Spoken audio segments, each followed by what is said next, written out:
Hello guys, and welcome to a new video. I'm going to be transforming our small urban front garden into hopefully a veg patch this year with lots of beautiful flowers and herbs as well. So our small garden when we moved in a year and a half ago was very old and unused and a little bit sort of unloved, and the first thing I did was just put some privacy screening up, and that's been up for a year now, so I've been able to sit with my garden for a whole year and really get to know the garden and all of its sort of ways, you know, the animals, the plants, etc., the terrain, the soil, the sunlight.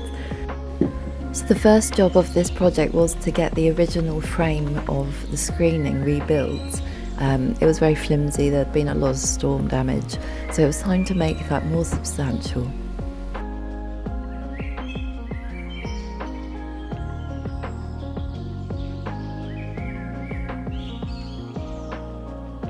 What I had done around the edge of the garden for the past year was just put down some carpet for no dig and layer up lots of soil and wood chip onto the borders.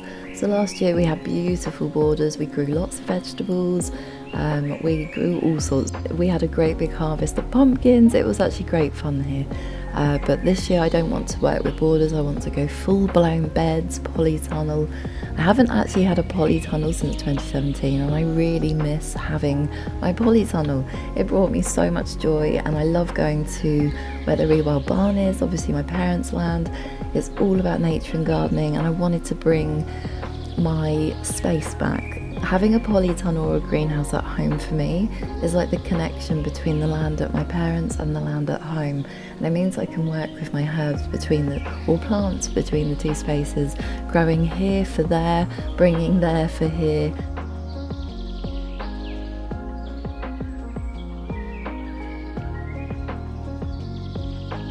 So with the framework for the screening rebuilt, the screen being put back up beautifully, it was finally time, after days of hard work, to start the garden. And the first space for me was absolutely the polytunnel. My son very kindly built the polytunnel for me, and I got to work on digging the bed and preparing the soil of the area where the polytunnel was going to sit.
I wanted to talk a bit about why I'm on this mission. I love gardening, I look after my parents' land, and I generally have a nice garden at home. But this is different. This isn't just a bit of nice gardening. This is coming from a really different place this year. This project comes from a place of wanting to tap back into all of our survival skills. I'm very lucky and fortunate that I can go to the forest or the wild and look for wild foods and medicines. But when I look at our shopping bill, I look to see what do we buy that I could try to replace. I'm going to try and grow as much of what we buy as humanly possible this year and see what I can learn, see what success can come from it, see how much money we can save ourselves as a family, and also I want to know that the food we're eating is the best possible quality, and I still to this day do not think any food compares to wild food or homegrown food.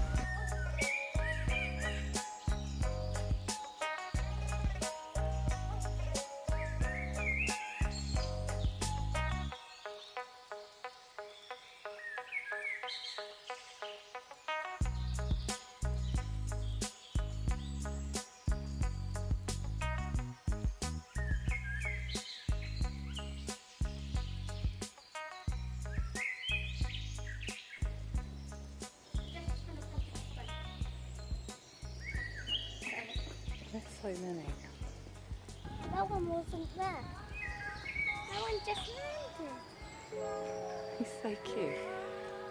Once the polytunnel was settled, it was time to get to the borders, and this year I've planted 150 bulbs so far. I want to bring all the wildlife. We brought so much wildlife to this garden last year, an amazing amount of butterflies. It was so beautiful. So I want to provide lots for the nature again, and myself in the way of beautiful flowers around the borders. I also got some of the roll-out seed tape, and I've planted that all along the back of the screening. And these seed tapes contain climbers, so I'm really excited to see if that works and if I end up with an entire wall of beautiful climbing flowers.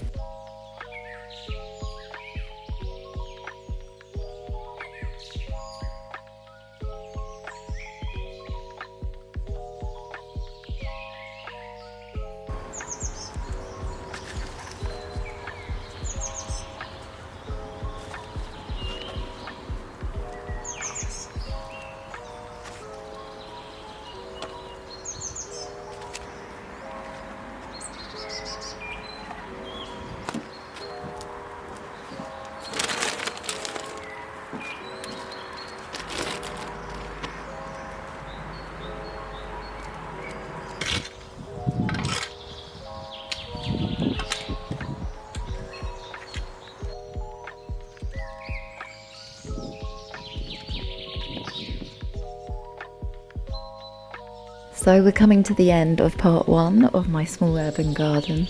Thanks for joining me. I hope that it has been inspirational. I hope that it's going to motivate you to take back a little bit of control and grow your own food. If you're lucky enough like us to have some outdoor space, I really hope you make the most of it going forward. Nature needs you, wildlife needs you, and your family needs your wonderful homegrown food. I made a lot of progress in the first few weeks. I've got the polytunnel in, that's starting to take shape, and in fact I've got things already starting to come up in there. I've managed to work on my borders and build some beds, and I'm really excited to keep this series going. So if you enjoy it, please give me a thumbs up, leave me a comment below, give me advice, let me know what you think of these videos, and I'll see you in the next video on my channel. Take care.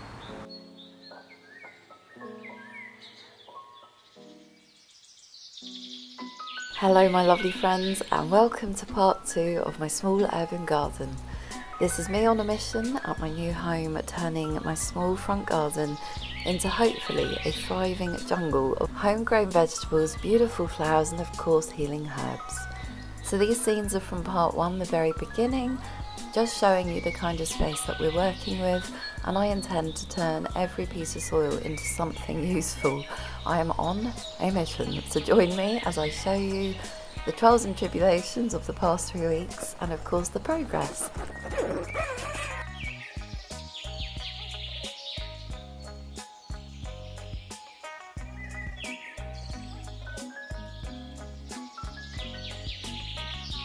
So very excitingly, the first plants are beginning to appear in the polytunnel, and it is bringing me so much joy to go into my polytunnel every day. Well, it did until you'll see later in the video. So here you can see the first things that are appearing. I've got carrots coming up, I've got the spinach and rockets, and what you can see right now is me just rescuing a few peas. So I thought I would grow the peas in the polytunnel.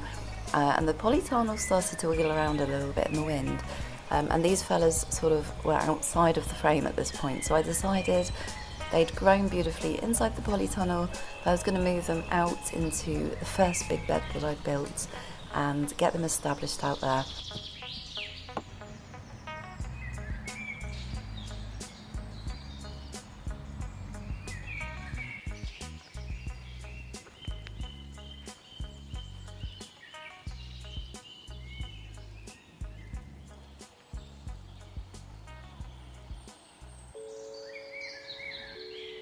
I've been busy planting lots of seeds and starting to bring those along. I've planted lots in the garden, and I will be showing you everything that I've put into the garden shortly in this video.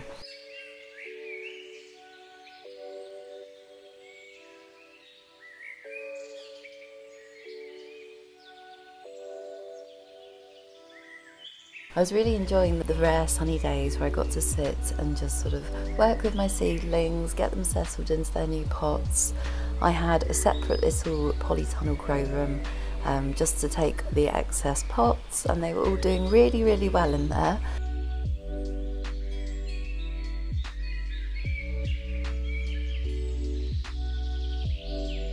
So at the start of this project I had planted 150 bulbs in the garden. I also used a wildflower mix where I put the bulbs. It's been amazing watching those grow. I cannot wait to see if they all flower. It will be incredible.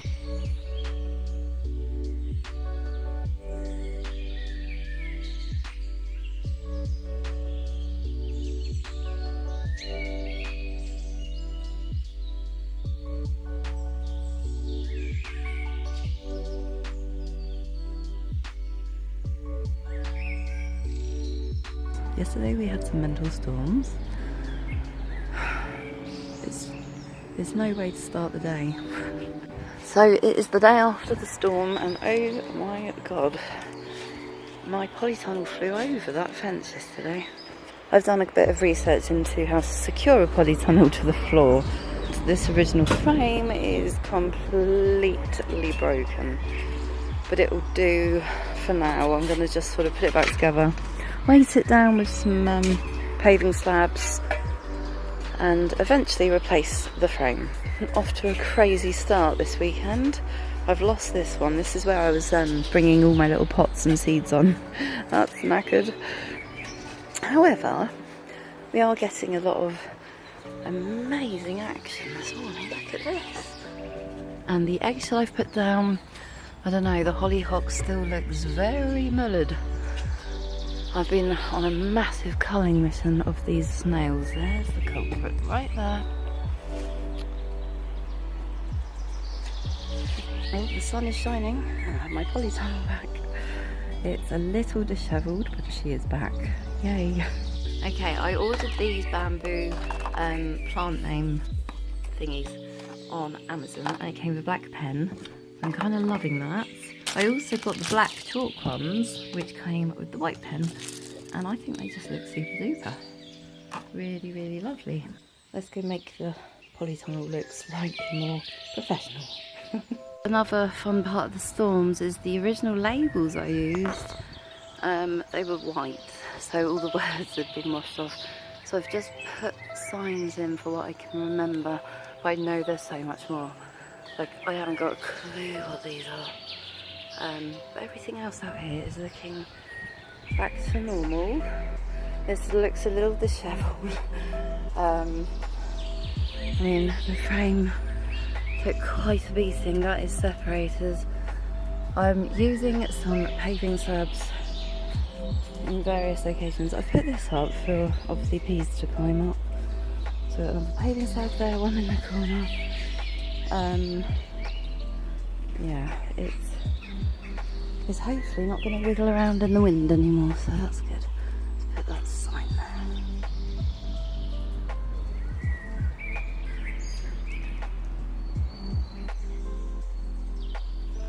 Look at all these coming out.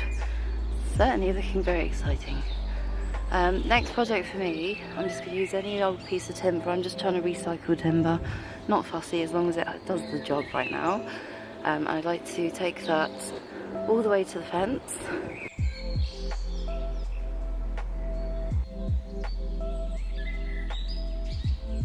So as promised, I want to start showing you around the garden and all of the different things that I've put in.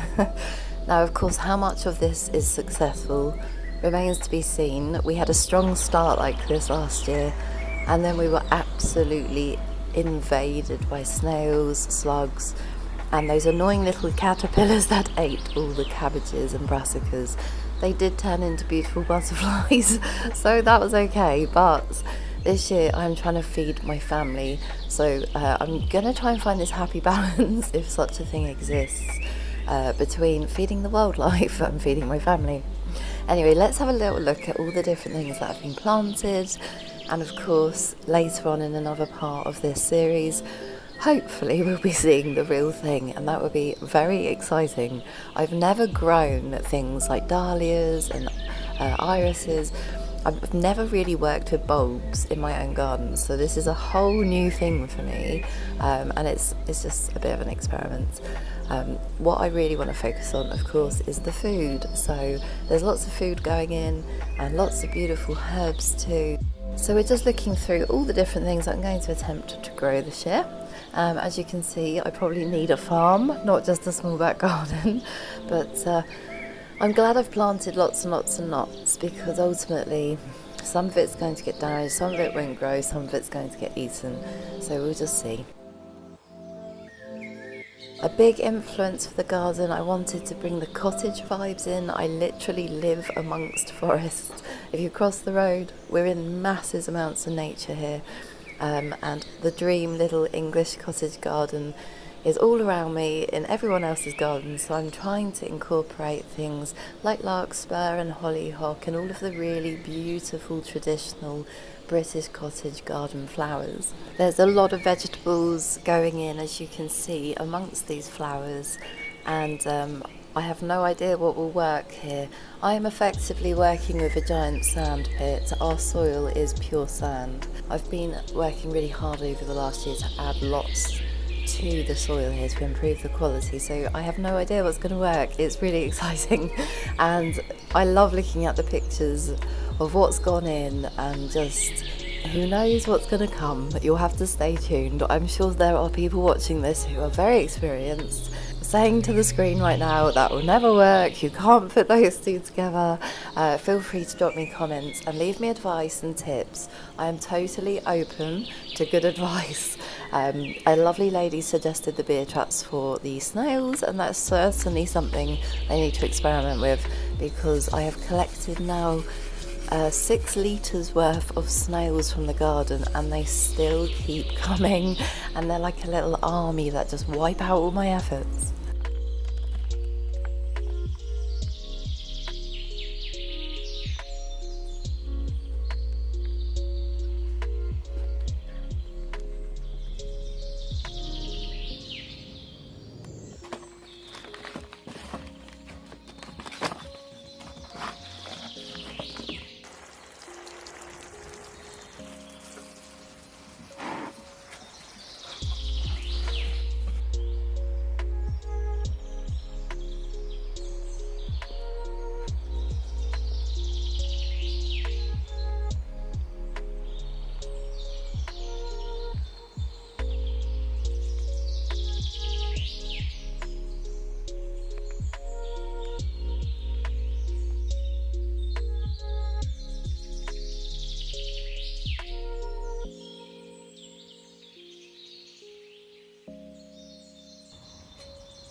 That's for you.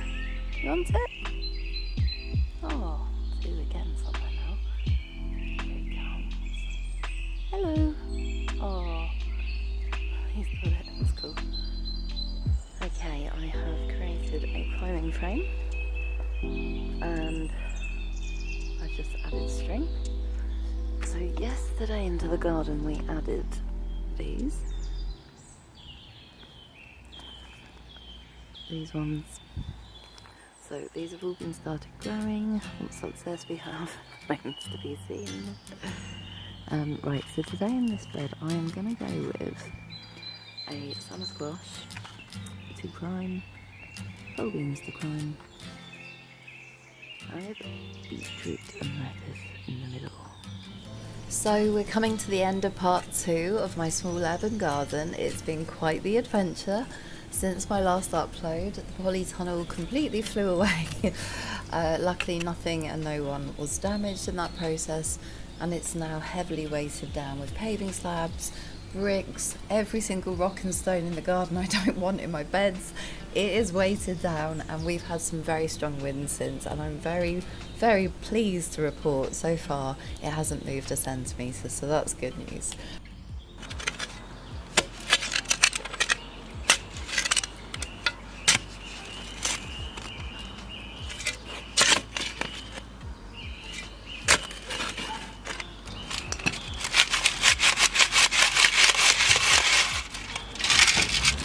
I've been working hard to complete the final beds, improve the soil quality in those beds, and I was delighted to find that the paving slabs in the polytunnel are not only keeping it where it should be, but we have a new resident slowworm, and he's made that his little house, which is very cute.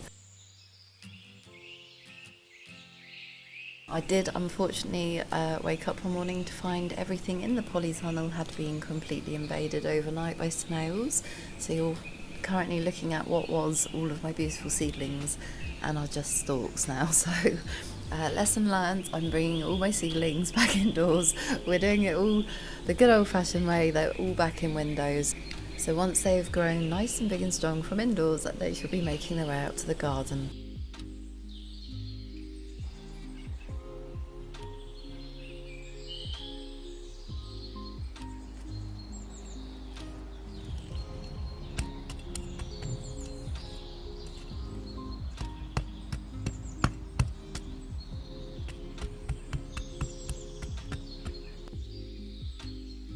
I've been adding lots of soil to the new beds, trying to improve that, and I've put in lots of climbing frames. So I look forward to showing you what's new, what's progress, how's it all going in part 3. If you've made it this far, thank you so much for watching. It means so much to me. I hope you enjoyed seeing how things are going, and I really look forward to showing you updates in part 3. So thanks for being here. Please do subscribe, give me a thumbs up, leave a comment down below, and I look forward to seeing you again soon on my channel. See you soon, guys. Take care. Hello and welcome to part 3 of my small urban garden, where I have attempted to start a vegetable garden this year. So these are scenes from part 1, the very beginning, the very bare bones of the space that I'm working with at our new home. And now we are picking up where we left off in part 2, and this is now the very beginning of spring when everything was just starting to arrive, and I really did just throw seeds in the soil for most of this.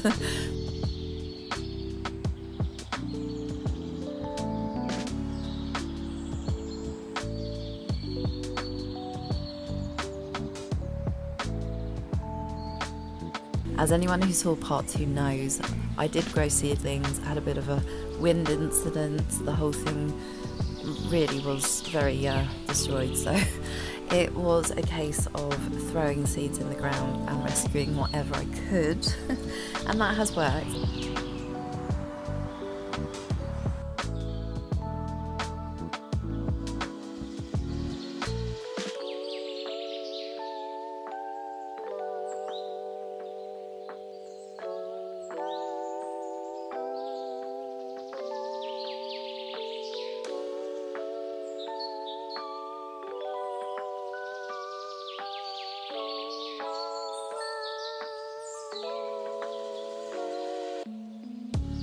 I had a theory of using all the seeds, which was very interesting.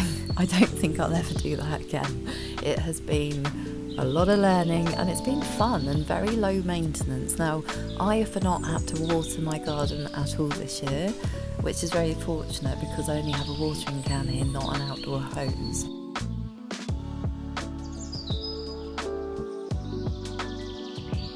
So the first thing to arrive was the spinach, and it was really nice to start having that in the new polytunnel. The polytunnel which was no longer blowing away in the wind. By the way, it has not moved an inch ever since, so I'm not sure if I'm keeping it up for winter or whether I shall just take it down.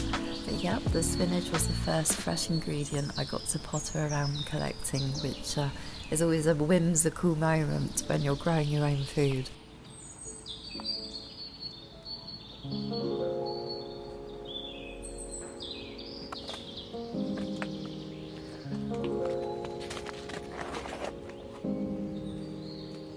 At this point I had had the spinach growing for too long, so I pulled it all out and I decided I was going to use that space to grow carrots, and I was going to plant the polytunnel with lots of climbers. These are, I think, doing very well actually. Let's take out those bits. Nasturtiums will hopefully thrive and climb, and the carrots are all organised, de-weeded, popped a little bit more soil in, little wrinkled peas, there's some signs of life coming too, so hopefully we're going to find some nice big carrots. So this was quite a pivotal moment in the whole garden. This was the last little bed being put in, some soil dropping in there, a piece of wood for the border, and at this moment all the beds were ready.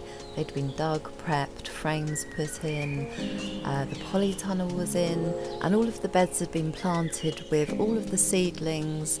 The bulbs were starting to appear at this point, and we had mushrooms appearing too, and it was just a time of things happening. From this point, I really didn't have anything physical left to do apart from just wait. Hence why I didn't make lots of videos about anything. So from this point of the video on, it really is a case of just watching nature flourish and bloom and grow.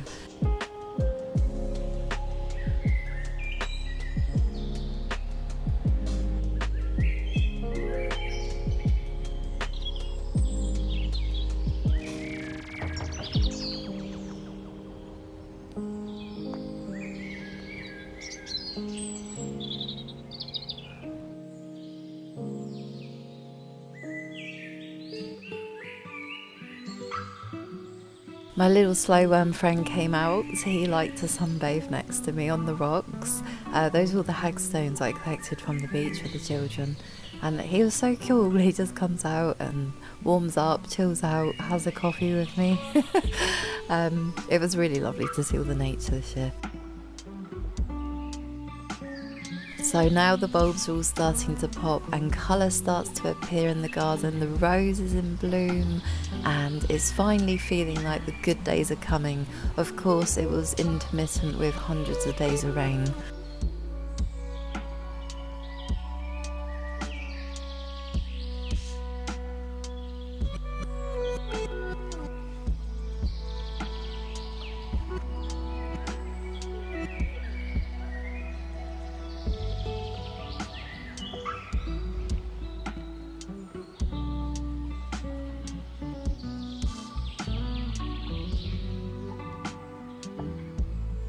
But these wind bobbies, they were the first to appear of the bulbs, and I am so in love with them. They are incredibly beautiful.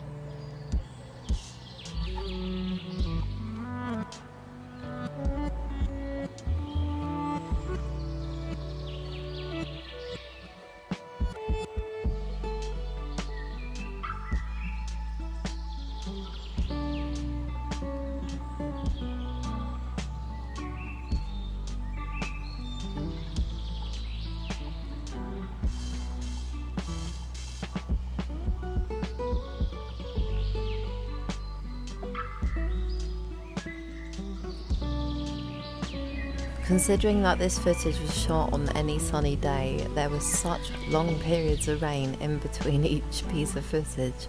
So everything was growing very dramatically, and I don't have a hose here, so it really was doing me this huge favour by not having to water the garden, and every sunny moment being able to come out, see what had appeared, what was new, what was thriving. And it was about at this point that I started to realise I had planted a monumentally large amount of seeds and plants, and it was all happening. I expected it all to get wiped out, but no, everything works this year, everything thrived.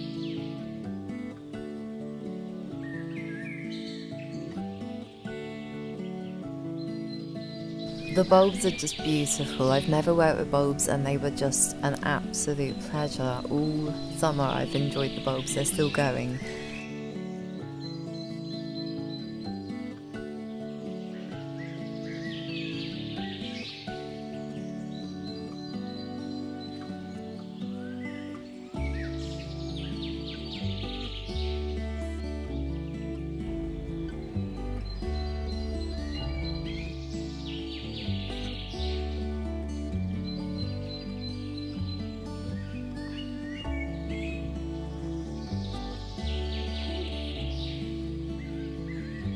So as you can see, things are really thriving at this point, and I didn't actually have a lawnmower. It broke when we moved and I haven't actually replaced that.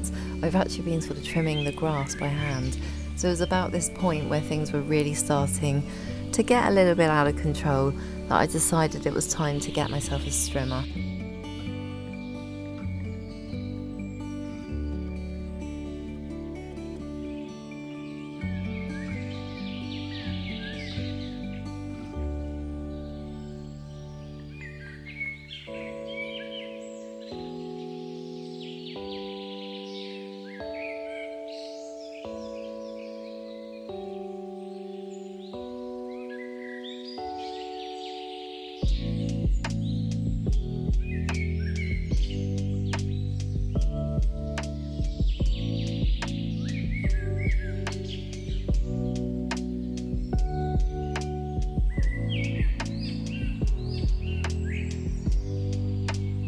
It was lovely to see the garden all tidy again after its first trim, but it became a real repetitive cycle of one day of sunshine, 20 days of rain, and then you'd have to trim it and start again, see where the garden's at again.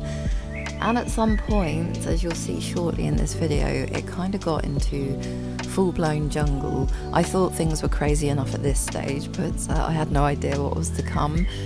It's been phenomenal. It's actually amazing when you just let nature do its thing. I barely pruned or thinned or did anything to the plants apart from supporting them occasionally with maybe a bit of extra water or a cane and string. I actually fed the tomatoes, I think, once. But generally it just rained the whole summer here in England, so things were constantly being looked after, and I just had to sit back and watch and see what happened and learn the language of all of the plants that I've never worked with before, because to me all plants have a language and it's been super interesting.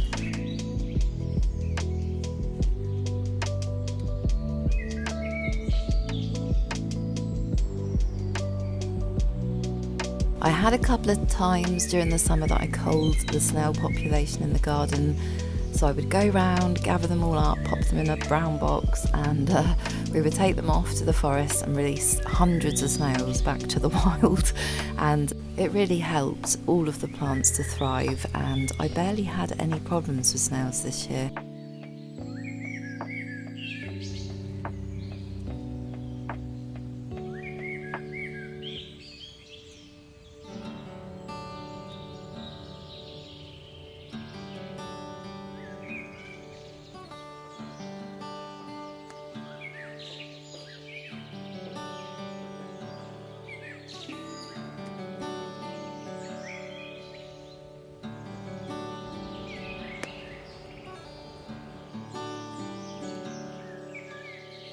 And sweet peas, for the first time ever this year, I've had success with sweet peas, and they have been unbelievably beautiful to watch and enjoy and pick fresh and have in the house.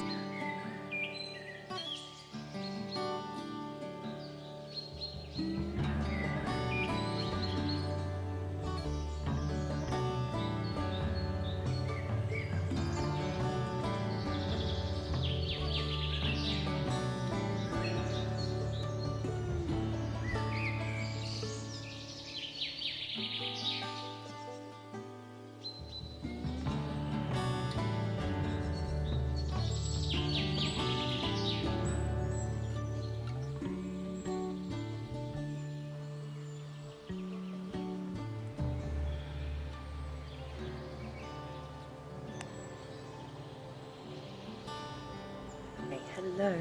it is August.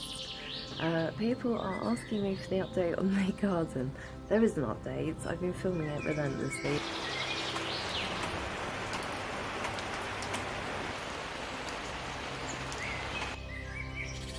One of the little dreams that I had was of growing my own calendula and harvesting my own and creating beautiful balms, and it's something I've never done before. I've always wanted to do it, and it was amazing how easy to grow this plant is, and it just keeps giving. So I harvested and harvested, and I've got a beautiful amount dried now, which once the darker months come, I always enjoy working with all of the things that I've foraged all year and turning them into whatever magical thing they become. So I'm really looking forward to working with this flower this year. It was very abundant. It was kind of orange was the theme all summer in the garden.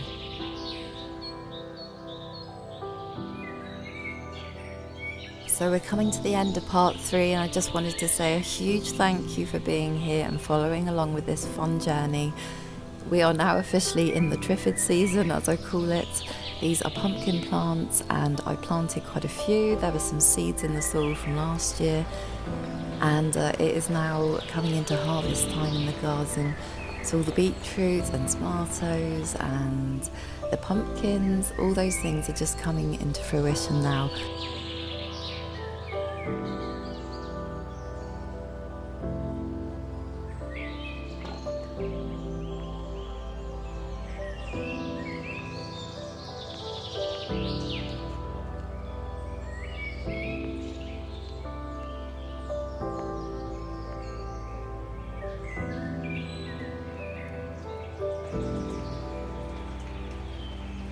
Look at that. This. That one's not funny.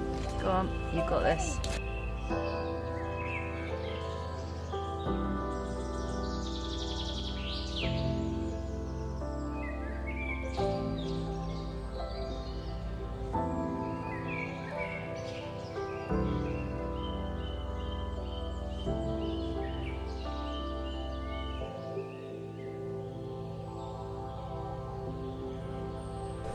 So a big heartfelt thank you to you for being here. Don't forget to subscribe, give the video some support with a like or a comment, and I will see you in part 4, my harvest, my first harvest in my small urban garden. Take care guys, see you soon.